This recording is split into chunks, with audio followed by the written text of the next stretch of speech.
장동혁 국민의힘 대표 일정부터 좀 살펴볼게요. 김영남 의원님. 네. 이렇게 소동이 있을 거라는 거 네. 각오하고 알고 가는 거죠? 그렇죠. 예. 왜냐하면 그러니까 국민의힘 대표기 때문에 5.18 참배를 못한다? 그게 전혀 아니잖아요. 사실은 5.18은 당시에 바로 전날인 5월 17일 날 발표된 비상계엄의 전국 확대 때문에 일어난 것이 5.18 민주화 운동 아닙니까? 그런데 장동혁 대표는 작년 12월 3일에 당시 윤석열 대통령의 위헌적인 비상계엄에 대해서 계속 옹호하는 태도를 보여왔어요. 발언도 그런 발언이 계속 반복됐었고요. 그런데 갑자기 5.18을 참배하겠다고 하니 그게 진정한 반성과 사죄의 의미를 담았다고 하면 저기에 나가서 막을 광주 시민이 저는 없을 거라고 생각을 합니다. 그게 전혀 아니거든요. 그러니까 본인이 저런 반대가 있을 걸 뻔히 예상하면서도 간 것인데 저는 그동안 보여줬던 장동혁 대표의 태도나 발언 내용에 비춰보면 왜 갑자기 뜬금없이 5.18을 가겠다고 한 건지 이해하기가 어려워요. 예.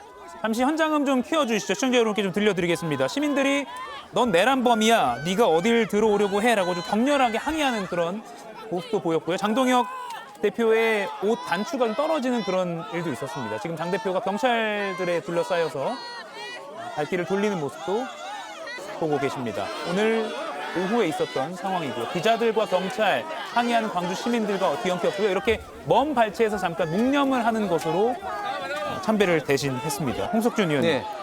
항의가 예견된 일인데 간 거는 뭐라고 해석해야 됩니까? 지금 이제 장동혁 대표 같은 경우는 이제 각 지역을 돌면서 이제 예산 협의를 하고 있습니다. 예. 그 영남 지역을 했고 충청 지역 했고 서울 지역 했고 이 호남 지역 이제 그런 어떤 예산 어떤 협의차 가면서 자연스럽게 이제 5.18 민주묘지를 이제 참배를 하기로 한 것이죠. 근데 저는 저런 모습을 보고 참으로 안타까운 게 사실 이런 어떤 국립묘지가 특정 지역 내지는 특정 진영의 소유물입니까? 그게 아니지 않습니까? 그런데 장동혁 지금 현재 그 제1당의 대표가 가는 것을 막는다?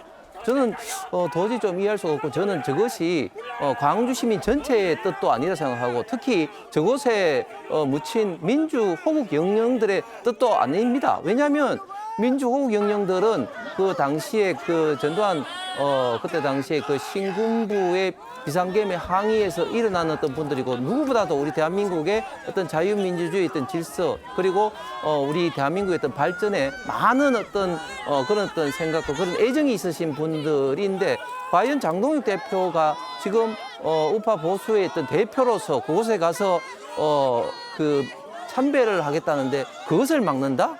제가 볼 때는 이것은 정말 저렇게 막고 있는 단체들은 정말 잘못했다. 지난번에 대선 국면에서 예를 들면 이재명 대표가 그 박정희 대통령이라든지 이런 데 참배를 했는데 그 우파 보수 시민단체에서 막았습니까? 그렇지 않습니다. 그래서 저는 생각이 다르더라도 이런 어떤 국립묘지의 참배조차도 막는 것은 너무 지나친 특정 일부 진영의 어떻게 보면 좀 갈등을 좀 조장하는 거라고 생각합니다. 예.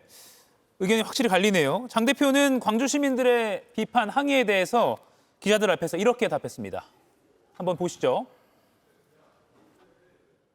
헌법재판소의 탄핵 심판 과정에서 법적으로 정당한 절차로 심판이 진행되지 않았기 때문에 그 과정에서 절차를 문제 삼고 그래서 탄핵은 기각돼야 된다고 제가 주장했던 것입니다. 그것과 지금 제가 5.18 묘역을 찾아서 참배하는 것을 연결시켜서 국민의힘의 당 대표로서 5.18 영령들에게 예를 갖추고자 하는 것에 대해서 막는 것은 저는 이해하기 어렵습니다. 네, 그러니까 진정성을 의심받는 게 계엄도 하나님의 계획이다라고 3월에 발언했었고 또 윤 전 대통령 면회도 갔었기 때문에 윤어게인 또 12.3 불법 개헌에 대한 명확한 입장 정리 없이 광주를 방문한 것. 김정희 의원님. 결국 도리어 반감만 부른 건 뻔한 예견된 일이었다. 분석이 나오거든요. 네. 지금 이 정도 각오도 안 하고 그럼 광주로 올 생각을 했다고요? 저는 뭐 광주 시민의 전체의 뜻이 아닐 거라고 생각하신 홍석준 의원님의 말씀에 절대로 동의할 수 없습니다. 저건 광주 시민 전체의 뜻이라고 저는 확신합니다. 왜냐하면 하나님의 뜻이다, 계엄은. 이런 얘기했고 절연도 못했고 윤석열 면회 갔고 그다음에 윤 어게인을 외치고 부정선거 음모론을 외치는 전한길 씨가 면접 봐서 탄생한 장동혁 지도부 아닙니까? 그런데 일말의 반성도 쇄신도 없이 지금 무슨 낯으로 광주를 가서 국립묘지를 참배하겠다고 하는 것인지, 더군다나 광주는 우리 현대사에서 마지막 그 계엄의 아픔이 남아있는 곳입니다. 지금도 작년 그 12.3 계엄 때 헬기, 계엄군 이 단어 때문에 정말 간신히 아물었던 상처가 다시 되살아나고 그 트라우마 때문에 병원 다닌다 나 이런 분들이 계시거든요. 그런데 광주에 가서 법치주의와 민주주의의 위기다 지금 우리나라가 이런 얘기를 하면서 참배하겠다고 하는 것을 어느 광주 시민이 이걸 수용할 수 있겠습니까? 지역 광주에만 계시지 않을 뿐이지 저는 대다수 국민들도 도대체 이게 무슨 짓이냐라고 질타하고 계실 거라고 믿습니다. 그런 점에서 이제 간신히 우리가 이 계엄과 내란 사태를 극복하고 국제사회에 대한민국 정상으로 회복했습니다라고 이제 우리가 인사하고 간신히 마음을 추스리고 있는 이런 상황에서 도대체 왜 광주에 가서 이런 일을 저는 거의 무슨 각오하고 자작극 벌인 거라고 생각을 하거든요. 그러면 광주 시민들, 그다음에 5.18 부상자의 유공자의 재단에서 어서 오십시오 환영합니다 두 발 벌려서 환영할 거라고 생각했단 말이에요.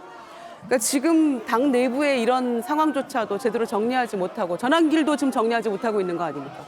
그런 상황에서 와서 대한민국의 민주주의가 무너졌다라고 얘기하는 그 궤변을 광주 시민들이 어떻게 이걸 용납하고 들어줄 수가 있겠습니까?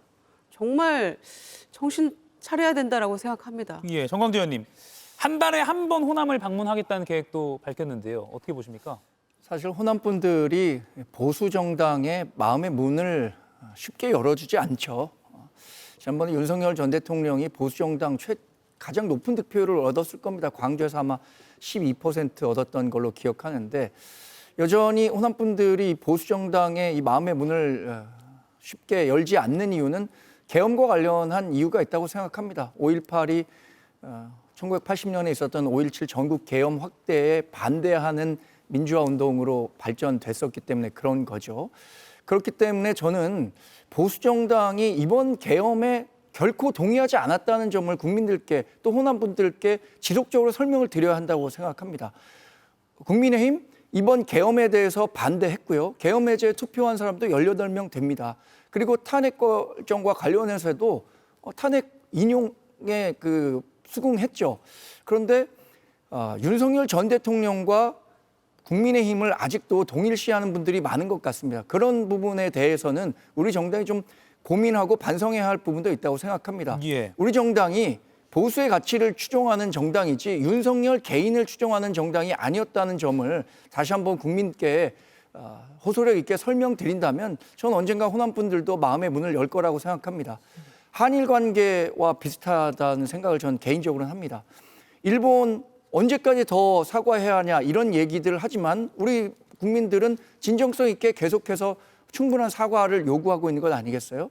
호남 분들 이렇게 하는 것에 대해서 보수 진영 일부에서는 언제까지 계속 더 사과만 할 거냐 이렇게 얘기를 하시는 분도 있지만 그분들, 그러니까 피해자분들이 마음의 문을 열 때까지 사과를 하는 모습을 보여야 한다고 생각하고 그 지금 중심의 계엄과 관련해서 국민의힘이 어떤 태도를 보이고 있느냐를 호남 분들이 보고 있다고 생각한다는 점을 고려한다면 계엄과 관련해서는 국민의힘이 결코 동의하지 않고 동조하지 않았다는 점을 지속적으로 설명드려야 할 것 같습니다. 아니 그동안 국민의힘에서는요. 잊을만 하면 한 번씩 상처 뿌리는 망언들이 나왔죠. 5.18과 관련해서. 그런데 그때는 적어도 죄송합니다 하고 징계도 하고 정말 그 최선을 다해서 그 막말에 대해서 내부에서도 비판의 목소리가 나왔었어요. 그런데 지금은 어떻습니까? 그리고 이제 호남에서 마음의 문을 열었던 것은 김종인 비대위원장 시절에 5.18 국립묘지에 와서 무릎 꿇고 참회하면서 했을 때 우리가 마음의 문을 조금씩 열기 시작했고 그다음에는 그래도 대체로 잘하려고 노력을 했었어요. 그런데 이 불법 계엄과 내란 사태에 이르러서 우리가 어떻게 용인하고 용납하고 잘 왔다라고 할 수 있겠습니까? 지금 그 이후에 국민의힘이 보여줬던 행태를 한번 보십시오. 불법 계엄에 대해서 반대한다라고 하면서도 누구 하나 정말 무릎 꿇고 그 예전에는 무릎 꿇고 석고대죄하는 그런 소위 정치 쇼라고 하는 모습이라도 보였었잖아요. 지금 단 한 번이라도 그 모습 보이는 사람이 있습니까? 장동혁 지도부가 적어도 그런 모습을 보이면서 정말 죄송합니다. 다시 쇄신하겠습니다라는 모습, 그리고 지도부가 함께 무릎 꿇는 모습을 단 한 번이라도 보였다면 오늘은 저 정도까지는 아니었을 수 있겠죠. 그런데 어떤 노력도 하지 않으면서 갑자기 광주를 가서 대한민국의 법치주의와 민주주의가 무너지고 있고 여기에 대해서 5.18 영령들도 동의할 것이라고 생각한다? 이게 무슨 궤변입니까? 절대로 이 상태로 용서는 안 되죠. 예. 이가혁 라이브를 시청해 주셔서 고맙습니다. 이가혁 라이브는 평일 오후 5시 TV와 유튜브로 실시간으로도 함께 하실 수 있습니다.